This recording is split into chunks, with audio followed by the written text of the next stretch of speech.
BPL 2025-এর শেষ মুহূর্তে আলো জ্বলাতে আসতে পারেন ওয়ার্নার এবং নারায়ণরা। অমুক দল টাকা পায়নি, তমুক খেলোয়াড় টাকা পাননি, অমুক বলার লেগ স্টাম্পের বাইরে ওয়াইড করে অপচেষ্টা চালাচ্ছেন, তমুক দল হোটেলের বিল দিতে পারছে না বলে তাদের পাঠিয়ে দেওয়া হচ্ছে একই প্রতিষ্ঠানের অপেক্ষাকৃত নিম্নমানের হোটেলে। টাকা পাননি বলে মাঠে আসেননি বিদেশি ক্রিকেটাররাও। বিপিএল শেষের দিকে এগোতে থাকা একাদশ বিপিএলে আরেকটি নেতিবাচক দিক, এবার বিদেশি তারকাদের ক্রিকেটারদের উজ্জ্বল নেই বললেই চলে। ফসিন বরিশালের শাহিন শাহ আফ্রিদি 5 ম্যাচ খেলে চলে গেছেন। সিলেট পর্বের পর থেকে একই দলে নেই কাইল মায়াসও, তবে মোহাম্মদ নবী এখনও আছেন। রংপুর রাইডার্সে অ্যালেক্স হেলসও চলে গেছেন সিলেট পর্ব শেষে। চলতি বিপিএলে ভালো খেলা হচ্ছে না তা কিন্তু নয়, দারুণ উইকেট এবং টুর্নামেন্ট এভারেজ টি-20 সুলভ রানের প্রভাব বেশি। 200 রানও তারা করতে হয়েছে অনেক সময়। সৌজন্য টিকিট অনেকেই কমিয়ে আনার সাধারণ দর্শকরা খেলা দেখতে পারেন না।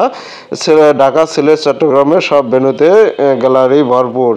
রংপুর ফ্র্যাঞ্চাইজি সূত্রের দাবি, অস্ট্রেলিয়ার ডেভিড ওয়ার্নার এবং ওয়েস্ট ইন্ডিজের সুনীল নারায়ণের সঙ্গে চুক্তির আনুষ্ঠানিকতা সেরে ফেলা হয়েছে, কিন্তু কোন সময় কাকে আনা হবে সেটা নির্ভর করবে পয়েন্ট টেবিলের অবস্থান বুঝে।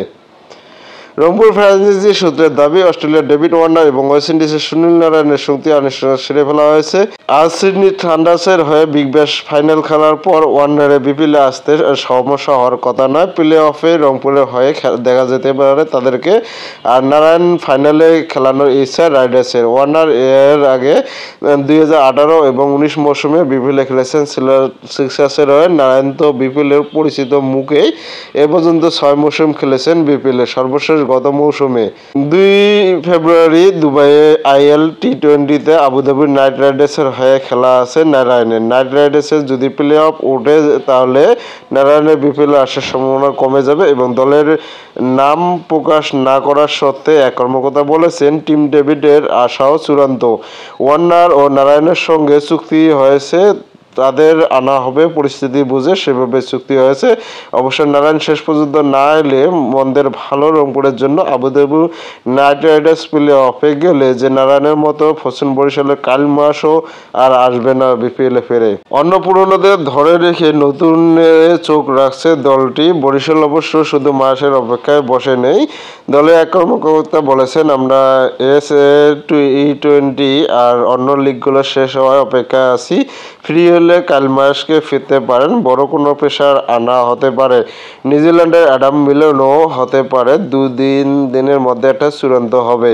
প্লে অফে গেলে খুলনা টাইগার্স অবশ্য ভালো ক্রিকেটার আনতে চাইবে। এর মধ্যে যোগাযোগ শুরু করেছে ফ্র্যাঞ্চাইজিটি। ফ্র্যাঞ্চাইজি মালিক ইকবাল মাহমুদ জানিয়েছেন, পুরনো কাউকে তারা ছাড়ছেন না। টপ অর্ডারে ভালো একজন ব্যাটসম্যান আনতে তারা বেশ কয়েকজন এজেন্টের সঙ্গে কথা বলেছেন। তিনি বলেছেন, এসএ টি-20 যে দলগুলো কোয়ালিফাই করতে পারবে না সেখান থেকে অথবা বিগ ব্যাশ থেকে কাউকে আনতে চাই।